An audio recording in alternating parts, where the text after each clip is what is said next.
다윗이라는 제목을 가지고 있습니다. 이 사무엘이라는 사람이 있습니다. 근데 이 사무엘이요, 지금 굉장히 슬퍼하고 있습니다. 사무엘의 입장에서는요, 최선을 다했어요.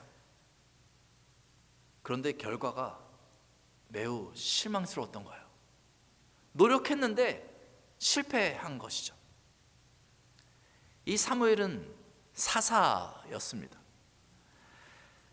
사사는요, 하나님의 뜻을 이스라엘 백성들에게 전해주고 이스라엘을 지도하던 사람이었습니다. 전쟁 시에는요, 이스라엘을 위해서 기도하고 평소에는 순회하며 그 곳곳을 다스리던 사람이 바로 사사였어요. 그가 하나님의 대리인으로 이스라엘의 국정을 운영했을 때요, 이스라엘은 평안했습니다. 아주 나라가 든든했어요. 그런데 시간이 흘렀습니다. 그리고 이 사무엘이 나이가 먹은 거예요. 그래서 이 사무엘은요, 그의 두 아들 요엘과 아비야에게 이 사사의 역할을 담당하도록 했습니다. 그런데 이 자녀들이요, 사무엘과 같지 않았던 것 같아요. 이 성경에 보니까 그 사무엘의 두 자녀가 이 뇌물을 받았다 이렇게 이야기하고 있어요. 어떤 상황에서 뇌물을 받았는지 모르겠는데 뇌물을 받았다 이렇게 얘기하고요, 어떤 판결을 하는데요, 굉장히 불공평하게 판결을 했다라고 이야기하고 있습니다.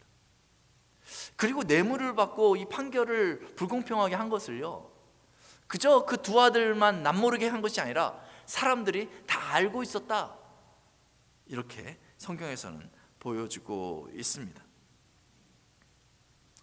이 위대한 선지자, 이 사사였던 이 사무엘 아버지의 그 후광이 있으니까 말이죠. 그러니까 어느 정도만 좀 백성들을 잘 지도했으면 그건 별 탈이 없었을 텐데 말이죠. 이 두 아들은요, 스스로 이 백성 간의 그 신뢰를요, 스스로 망가뜨리고 있었던 것이에요.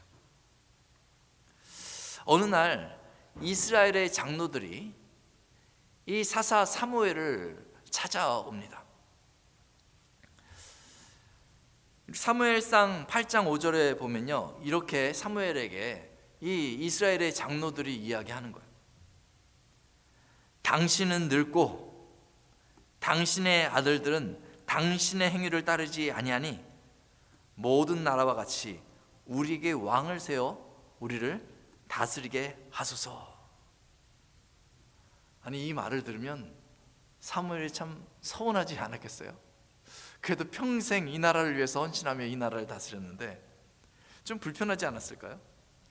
당신은 늙었고, 아니, 늙어가는 건 어쩔 수 없는 건데, 그래도 괜찮습니다, 좀 이렇게 위로해 줘야 될 거 아니에요. 근데 직설적으로 당신은 늙어서 더 이 사사로서의 역할을 감당하기 어렵지 않습니까? 이렇게 말하면 상당히 마음이 아쉬울 것 같아요. 근데 더 나아가서요, 본인도 속상해하는 그 두 아들에 대해서 이야기하는 거예요. 그 두 아들이 당신의 행위를 따르지 않고 있어 라고 직설적으로 아픈 분을 쿡 찌르면서 이스라엘 장로들이 이 사무엘에게 이야기한 것이죠. 마음 불편했겠죠. 그런데요, 정말 사무엘의 이 마음을 힘들게 했던 것은요, 저 장로들이 말하고자 하는 그 핵심 본질에 있었던 것이에요. 이스라엘 장로들의 이 말을요, 그 잘 들어보면요, 그저 이런 상황이니까, 당신 늙었고 당신 아이들들이 당신과 같은 역할을 할 수 없을 것 같으니까 어쩔 수 없이 지도자를 세워주십시오, 이렇게 말하는 것 같지만 실은 그렇지 않은 거예요. 이 사무엘을 빗대어서요, 그들이 그렇잖아도 요구하고 싶었던 왕을 달라, 이 말을 하고 싶었던 것이죠. 이스라엘의 장로들 입장에서는요, 야, 드디어 우리도 왕을 달라고 할 수 있는 그런 명분이 생겼구나 하면서 사무엘에게 가서 이야기한 거예요. 사무엘은 그 마음을 꿰뚫고 있었던 것이죠. 사무엘상 8장 20절에 보면 이렇게 얘기하고 있어요. 우리도 다른 나라들 같이 되어 우리의 왕이 우리를 다스리며 우리 앞에 나가서 우리의 싸움을 싸워야 할 것이니이다. 이렇게 기록하고 있습니다. 이스라엘은 어떤 민족입니까? 하나님께서 선택하셔서 한 민족이 되게 한 하나님의 나라잖아요. 그래서 내가 너희는 나의 백성이 되고 나는 너의 하나님이 되리라 하고 이스라엘과 언약을 맺었던 거거든요. 그 이스라엘의 왕은요 하죠.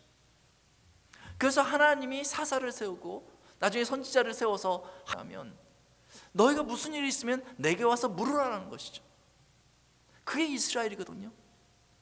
그런데 이스라엘 장로들 입장에서, 이스라엘 백성들 입장에서는 이 눈에 안 보이는 하나님께 자꾸 나아가는 것이 불편했던 것 같습니다. 무슨 일이 있으면요 당장 결정하고 앞에서 힘차게 리더하는 그 모습이 보여야 될 텐데, 무슨 일이 있으면 이 사사는요 내가 가서 하나님께 묻고 오겠습니다, 가서 기도하고 오겠습니다. 그럼 기다려야 되는 거예요. 당장 눈에 보이는 뭔가가 없어 보이는 거예요. 그래서 그들이 지금 사무엘에게 왕을 요구하고 있는 것입니다. 다른 나라들처럼 우리도 왕이 필요합니다. 이 눈에 보이는 왕이 필요합니다. 전쟁이라도 앞에 나가서 싸울 그 왕이 필요합니다 하면서 요구하는 것이죠. 어찌 보면 사람들의 마음이 이와 같은지도 모릅니다. 눈에 보여야 하는 거예요. 드러난 것에 민감한 것이죠. 사무엘은 왕을 요구하는 그들의 요구에 참 마음이 아팠던 것 같습니다. 그런데도 사무엘이 분명한 대안을 제시하기 어려웠어요. 본인이 늙었으니까요. 그리고 자기의 두 아들들이 제대로 나라를 다스리지 못하고 있기 때문에 그런 것이죠. 내가 늙지만 않았다면, 내 아들들이 나같이 행했다면 이런 소리에 내가 할 말이라도 있었을 텐데, 아마 이런 게 사무엘의 마음 아니겠어요? 그러나 상황은 그렇지 못했습니다. 더구나 하나님조차도 사무엘에게 이렇게 말씀하십니다. 백성이 내게 한 말을 다 들으라. 이는 그들이 너를 버림이 아니요 나를 버려 자기들의 왕이 되지 못하게 함이니라.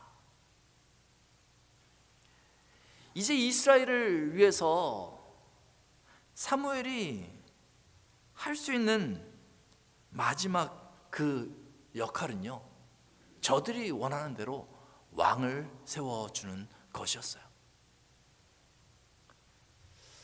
그럴 때 만난 이가 바로 사울입니다. 이 사울은요 젊었습니다. 아주 힘이 있었어요. 성경에 보니까 이 사울은 왕으로 세우려고 하는 이 사울은요 인물도 좋고요, 키가 다른 사람보다 어깨가 더 컸다 이렇게 얘기하고 있습니다. 그런데도 이 사울은 자신을 미약한 사람으로 표현을 합니다.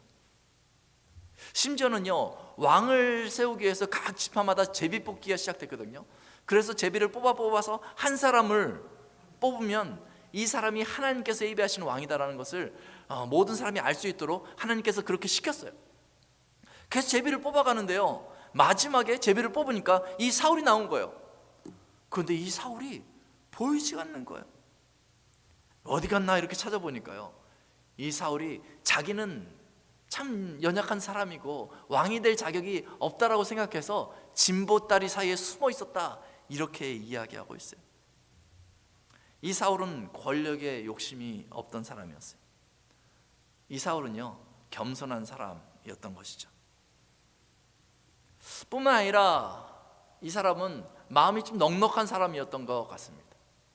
이 제비 뽑아서 이제 사울이 이제 왕이 되어져가는 이런 과정에 있자 어떤 불량배들이요 이 사람이 어떻게 우리를 구원하겠느냐 하면서 사울을 대놓고 막 비난했다, 성경에서 이렇게 얘기하고 있어요. 그때 제비를 뽑혔잖아요. 그러면 가만 안 두겠다 내가, 이럴 수도 있는 건데, 이 사울은요 그 순간 잠잠히 그 비난을 참았어요. 이 마음이 넉넉한 것이죠. 암몬과의 전쟁 후에요, 백성들이 이제 사울의 그 능력을 확인하거든요. 그러면서 사울을 비난했던 그 불량배들을 막 잡아왔어요. 그리고 이 불량배들을, 지금 사울을 비난했던 이 불량배들을 우리가 죽이자 막 이렇게 요구했거든요. 그런데 사울은요 그들에게 자비를 베풀어 줍니다. 이 정도 역량이면 왕이 될 자격이 충분하지 않겠습니까? 믿음직스럽지 않습니까? 사무엘은 길갈에서 이 사울을 왕으로 세웁니다.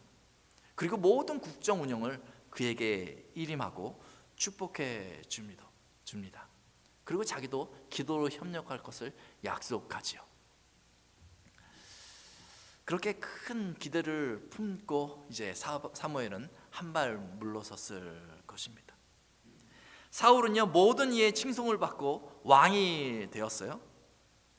그렇게 이제 사울이요 하나님이 세우신 왕으로요 이스라엘을 이제 잘 다스려 나가기 시작했습니다. 그렇게 계속해서 해 나가면 되는 것이죠. 그런데 시간이 흘렀어요. 근데 시간이 흐르자 이 권력이라는 게요 사람을 바꾸어 놓았습니다. 권력의 모든 무게중심이요 이 사울에게 쏠려 있었어요. 사울의 한마디면 온 나라가 움직이기 시작한 것이죠. 잘하면 잘할수록요 이 사울이 칭송을 받았어요. 사람들이요 이 눈에 보이는 이 사울이 있으니까요 모든 영광을 하나님께 돌리기도 하지만, 아 그래도 사울이 잘했다 이렇게 말하지 않았겠어요? 그러자 사울이 변한 것이겠죠. 칭송을 받자 아 그래 내가 높은 자리에 있는구나, 내가 그래 권력을 가졌구나, 이렇게 생각하기 시작했겠죠. 사울은 어느 순간부터 하나님의 능력보다, 하나님의 판단보다 이 모든 상황 가운데 자신의 판단에 무게 중심을 두었던 것 같습니다. 하나님 이것은 상황적입니다. 그러니까 하나님께 묻기 전에 그저 내가 행동해도 될 것 같습니다. 내가 결정해도 될 것 같습니다 하면서 여러 가지 상황 가운데 자기가 결정합니다. 판단합니다. 그리고 변명합니다. 내가 좋은 의도로 결정한 것이다. 나는 여전히 하나님을 신뢰하고 하나님께 순종하고 있다고 말하는데, 실제는 그 행동이 점점 자기중심적으로 자기의 판단 가운데 행하고 있었던 것이죠. 주도권을 자기에게 돌리고 있었던 것입니다. 이 사울 같은 유형의 그리스도인들도 많이 있습니다. 하나님을 섬기는 것 같지만, 하나님이 내 삶의 주인이라고 말하지만 실제는 그 삶의 주인이 자신인 것이죠. 그러면서 여러 가지 변명들로 나는 여전히 하나님만을 경외하며 하나님께 순종하며 살아 라고 자기를 꾸미고 있는 것이죠. 그러나 하나님은요 그 마음의 중심을 잘 아십니다. 마음의 중심이라는 건요, 우리 진솔한 이 마음의 중심이라는 것은요 변명과 핑계로 꾸밀 수가 없는 거예요. 사람들 사이에서는요 어느 정도 감출 수 있죠. 그러나 결국은요 드러나게 되는 것이 이 마음의 중심이라는 것이죠. 하나님을 삶의 주인으로 여기고 있는지 그렇지 않은지, 하나님을 신뢰하는지 그렇지 않은지, 하나님께 순종하고자 하는지 그렇지 않은지, 하나님은요 그 마음을 꿰뚫고 보고 계신 것이에요. 하나님은 그 사울의 마음을 잘 알고 있었습니다. 그래서 결국 하나님은 이스라엘의 초대 왕인 사울을 버리기로 결정하신 것입니다. 그래서 사무엘이요 지금 슬피 울고 있는 거예요. 그렇게 기대했던 왕인데, 내가 할 수 있는 마지막 선택 가운데 세운 왕인데 하나님이 버려줬구나. 잘 될 줄 알았는데 모든 게 엉망이 되었구나. 겉보기에는 이스라엘이 승승장구하며 사울 중심으로 연합되어서 잘 되는 것 같은데 이제는 그 가운데 하나님이 계시지 않는 나라가 됐구나.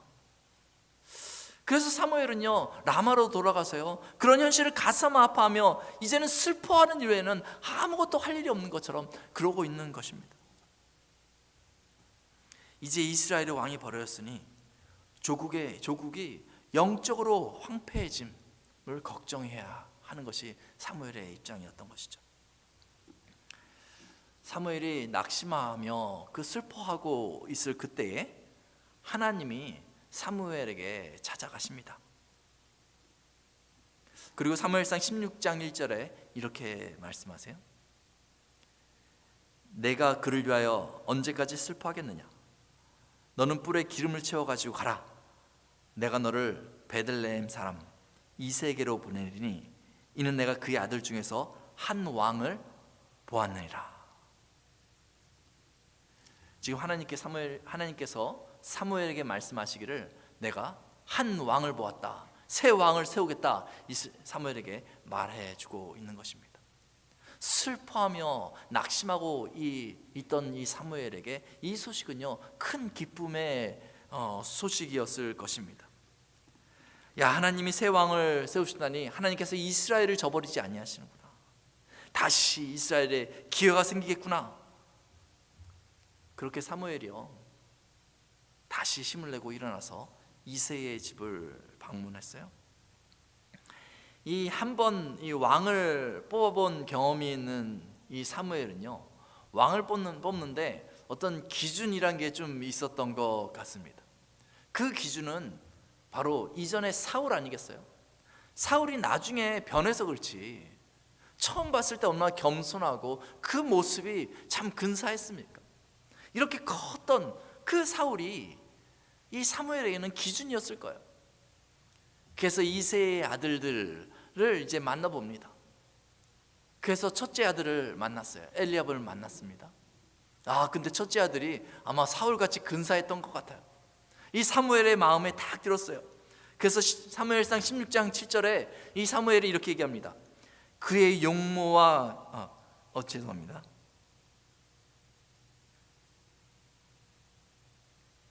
네, 거기 보니까 여호와의 기름 부을 십자가 과연 주님 앞에 있도다, 이렇게 사무엘이 고백합니다.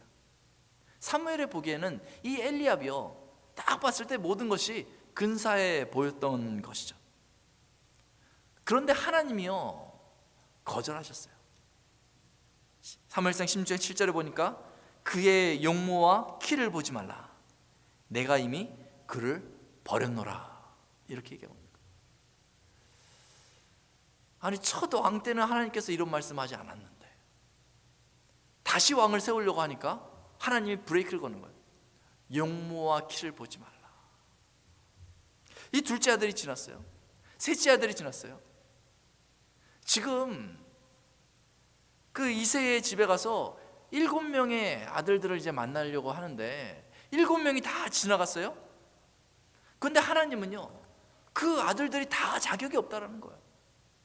자기의 눈으로, 사무엘의 눈으로 이렇게 볼 때는 뭐 얘도 괜찮고 쟤도 괜찮을 것 같은데 하나님은 다 안 된다고 이렇게 말씀하시는 거예요. 사무엘이 당황했을 수 있죠. 그래서 이새에게 물어봅니다. 내 아들들이 다 여기 있느냐? 이게 내 아들 전부냐? 이렇게 물어보는 거예요. 그랬더니 이새가 말합니다. 이 막내가 한 명 더 있다라는 거예요. 이 막내는요 아직 어리죠. 아직 그렇게 덩치가 크지 않죠. 그래서 이 막내는 여기 오지 않았고요. 지금 저기서 양을 치고 있다라는 것이죠. 사무엘이 이새에게요 그 막내, 그 소년을 데려오라 말합니다. 그리고 그를 만납니다. 이새의 8번째 아들, 작은 소년, 양치기 목동, 그가 사무엘 앞에 나옵니다. 근데 하나님은요 그 앞에 근사해 보이는 그 형들을 제껴놓고 이 8번째 아들 다윗을 보면서 이 다윗이 왕이 될 것이라 말씀하십니다. 하나님께서 다윗을 선택하십니다.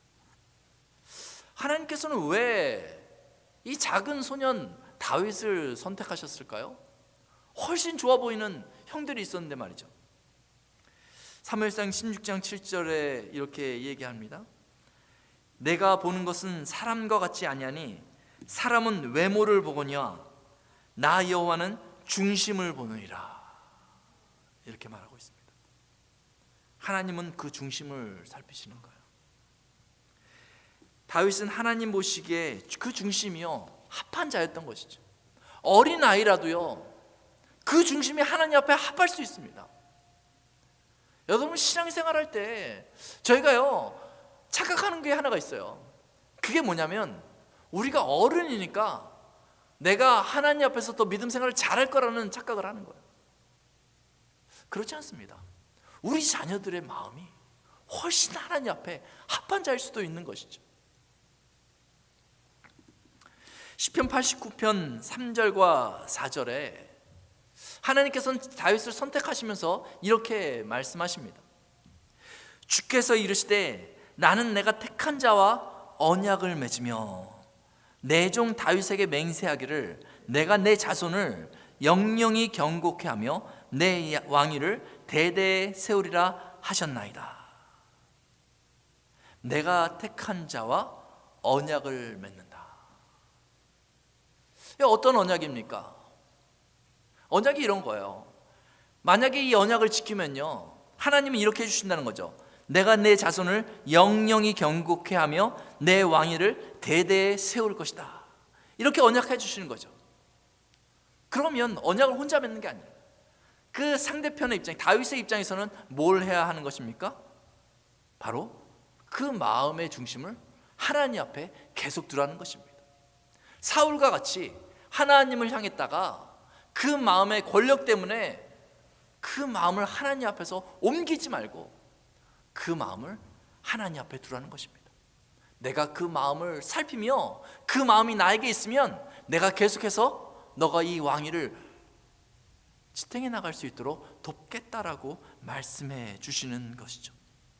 하나님은 그렇게 어린 소년 다윗을 세우셨습니다. 이스라엘의 왕으로 세우셨습니다. 하나님께서 이 다윗을 선택하자마자 놀라운 일이 벌어집니다. 사무엘상 16장 13절에 보니까요 사무엘이 기름 뿔병을 가져다가 그의 형제 중에서 그에게 부었더니 이날 이후로 다윗이 여호와의 영에게 크게 감동되니라.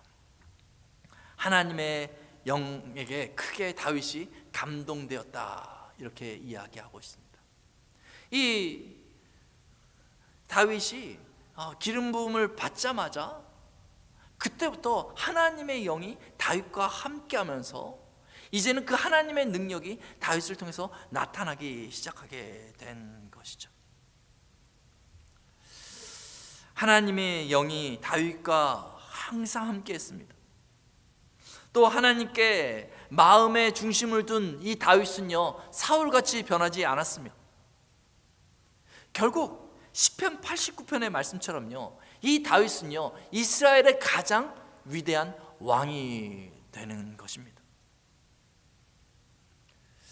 참 이 성경을 보니까 이제 다윗은 이 선택을 받고 그리고 기름 부음을 받으니까 하나님의 영이 임하고 이제 이스라엘이 위대한 왕이 되는데 이 초대 왕은 어떻게 됩니까? 그 바로 다음 구절에 보면 이렇게 나옵니다.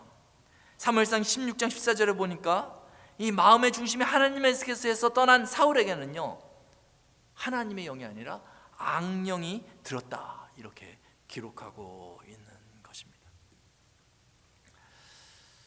오늘 다윗을 택하시는 그 하나님에 대해서 살펴보았는데요 하나님께서는요 모든 그리스도인들을 왕 같은 제사장으로 세우셨습니다. 그리고 하나님의 자녀로 삼으신 것이죠. 그러니까 그리스도인이라고 이렇게 교회에 모인 우리 모두를요 하나님께서 택하신 거예요. 그리고 이 세상에 왕 같은 제사장으로 여러분 한 사람 한 사람을 세워주신 것입니다.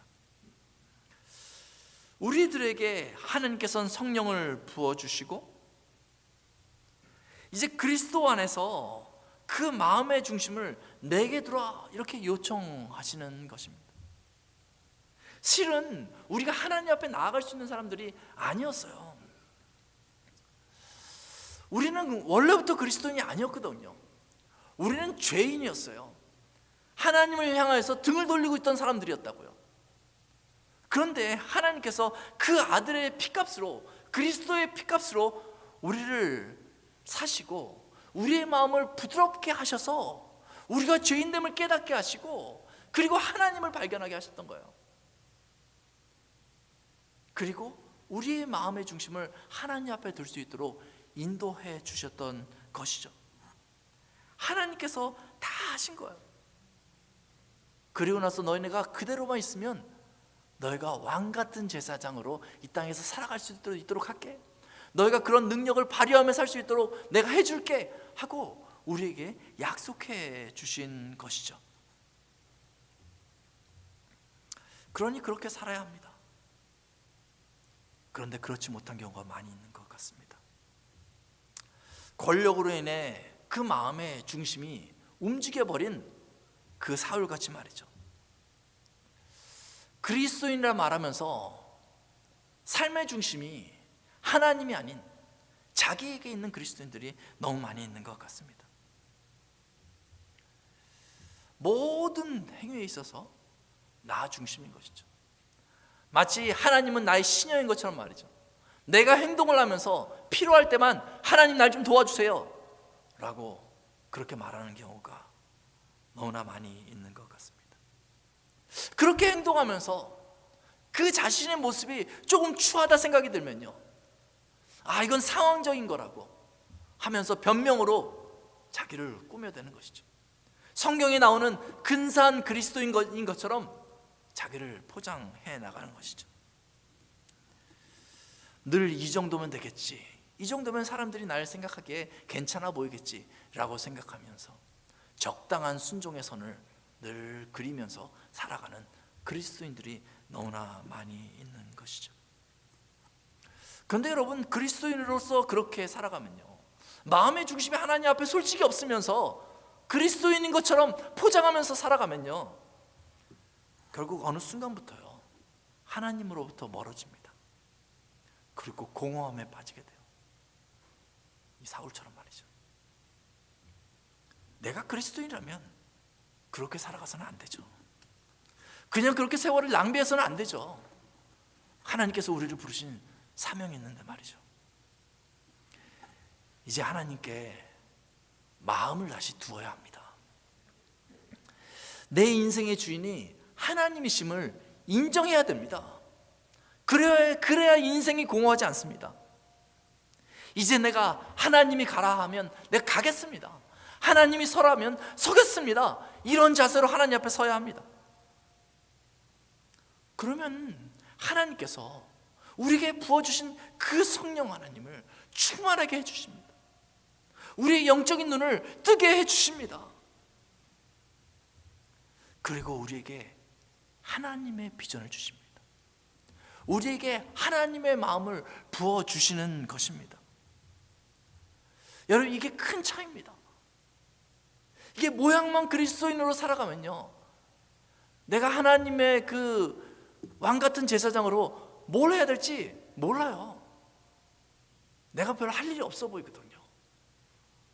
그런데 하나님께 마음을 두고요, 이제 하나님의 성령의 충만함을 받으면요, 그때 눈이 탁 열리면요, 주변에 내가 해야 될 일들이 너무나 많은 거예요. 야, 이 일은 내가 하지 않으면 누가 할까? 하나님께서 내 이 일을 위해서 나를 부르셨구나 하는 게 보이는 거예요. 이 땅의 삶을 열심히 살아가면서요, 내 주변에 연약한 사람들이 보이는 거예요. 하나님의 영광을 위해서, 하나님의 나라를 위해서 내가 지금 깨어나야 되는 시기구나. 다른 사람들이 다 잠잠하고 정말 죽어가는 도시같이 보인다 할지라도 내가 깨어나면 다시 이들을 살릴 수 있는 그 능력을 하나님께서 나를 통해 나타내겠구나 하는 그 설렘이요, 마음속에 일어나는 거예요. 하나님께 마음을 두면 말이죠. 하나님께 마음을 두면 하나님께서 능력을 부어주십니다. 이 교회는 연약한 사람들이 모여있는 곳이에요. 참 우리가 내세울 게 없는 사람들 아닙니까? 그런데 하나님 앞에 마음을 두면요, 하나님께서 역사하기 시작합니다. 우리가 할 수 없는 그 하나님의 나라를 일들을요, 우리를 통해서 하나님께서 분명히 해 주십니다. 교회는 이런 사람들이 필요합니다. 계산하는 사람이 필요한 것이 아니라요, 하나님의 나라를 위하여서 눈이 열린 사람들이 필요합니다. 이 시대에 하나님께서 그런 사람들을 기대하고 있습니다. 하나님께서 그런 사람들을 찾기 위해서 우리의 마음을 꿰뚫고 살피고 있습니다. 나에게 마음을 듣는 그 몇 사람을 찾는다. 내가 이 시대의 영적 부흥을 그 몇 사람을 통하여서 시작하리라 하면서 찾고 계신 것입니다. 우리 토요일도 한인교회 모든 성도들이 하나님 앞에 마음을 두시기를 예수님의 이름으로 축원합니다. 하나님께서 주신 그 사명, 왕같은 제사장으로 살아가는 주의 백성들 되시기를 예수님의 이름으로 축원합니다. 우리 같이 기도하겠습니다. 아버지 하나님, 저희가 믿음으로 산다고 하면서